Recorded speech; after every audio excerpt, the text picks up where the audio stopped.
Good morning friends, তোমরা কেমন আছো? আশা করি তোমরা সবাই ভালো আছো, আমিও ভালো আছি। এখন বাজে সকাল 10টা। এখন আমি আমার কাজ শুরু করলাম। সকালবেলা একবার উঠেছি, 7:30 উঠে কাজকর্ম কিছু সেরে রেখে আবার একটুখানি শুয়েছিলাম। তারপরে উঠে এসে এখন ব্রেকফাস্ট করছি। সকালের ব্রেকফাস্টে আজকে রয়েছে চিকেন কিমা দিয়ে কাবলি ছোলার ঘুগনি। দেখো আমি কিভাবে করছি। প্রথমে আমি গোটা গরম মশলা ফোড়ন দিলাম, একটা তেজপাতা ফোড়ন দিলাম, একটু নেড়ে নিচ্ছি। নেড়ে নিয়ে তারপরে আমি পেঁয়াজ ফোড়ন দেবো, নেড়ে নিচ্ছি। এবার পেঁয়াজ কুচিগুলো দিয়ে দিচ্ছি তেলে।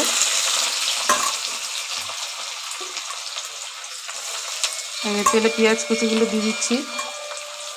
পেঁয়াজ কুচিগুলো ভালো করে একটু ভাজা ভাজা করে নিই, লাল লাল করে। খানিক ভাজা হয়ে আসলে তারপরে আলুটা দেবো আমি। পেঁয়াজ কুচিগুলো একটু ভেজে নিচ্ছি, কিছুক্ষণ ভেজে নিই। তারপরে আলু ডুমো ডুমো করে কেটে রেখেছি, দেখো এগুলো দিয়ে তারপরে ভাজবো। এবার আমি আলুগুলো দিয়ে দিয়েছি। এবার আলুগুলো দিয়ে ভালো করে ভাজা ভাজা করে নেব, লাল লাল করে ভাজা করে নেব আগে আলু পেঁয়াজটা। তারপরে আমি মাংসের কিমাটা দেব, চিকেন কিমাটা দিয়ে দেবো। আগে এগুলো ভাজা করে নিই ভালো করে ভাজা হয়ে গেলে তারপরে চিকেন কিমাটা দেবো। দেখো চিকেন কিমাটায় আমি নুন হলুদ একটু মাখিয়ে রেখেছি।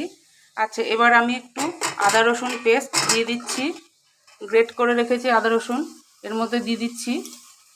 দিয়ে তারপরে নাড়াচাড়া করছি, ভালো করে লাল লাল করে ভাজছি। আদা রসুনের পেস্ট দিয়ে দিলাম। এবার ভালো করে ভাজা ভাজা করে নিই। তারপরে আমি চিকেন কিমাটা দেব, ভাজা হোক। এবার আমি চিকেন কিমাটা দিয়ে দিলাম। আলু পেঁয়াজ আদা রসুন নাড়াচাড়া করছি, তার সঙ্গে চিকেন কিমাটাও আমি দিয়ে দিলাম। ভালো করে একটুখানি ভাজা ভাজা করে নিই। তারপরে এবার আমি মশলা টশলাগুলো সব দেবো, গুঁড়ো মশলাগুলো দিয়ে দিলাম। গ্যাসটা একটু কমিয়ে নিয়েছি। এবার আমি দিচ্ছি নুন, পরিমাণ মতো নুন, আর দিচ্ছি হলুদও দিয়ে দিলাম পরিমাণ মতো। কাঁচা লঙ্কা বাটা দিয়ে দিচ্ছি, দিয়ে দিলাম। এবার দেবো চিনি দিয়ে দিচ্ছি। এবার আমি ভালো করে কষাবো মশলাটাকে। একটু জিরের গুঁড়ো দেবো, একটু কষিয়ে নিই। তারপরে জিরের গুঁড়ো ধনের গুঁড়ো এগুলো একটু দেবো। এবার জিরের গুঁড়ো ধনের গুঁড়ো দিয়ে দেবো। এবার দেখো জিরের গুঁড়ো ধনের গুঁড়ো সব দিয়ে দিয়েছি। এবার ভালো করে কষিয়ে নিচ্ছি সব দিয়ে। মশলা আমার সব দেওয়া হয়ে গেছে। এবার ভালো করে কষিয়ে নিচ্ছি, গ্যাসটা একটু বাড়িয়ে দিই। এবার কষিয়ে নিয়ে তারপরে আমি কাবলি ছোলাগুলো দিয়ে দেবো। এবার আমি কাবলি ছোলাগুলো দিয়ে দেবো। কাবলি ছোলাগুলো দিয়ে দিচ্ছি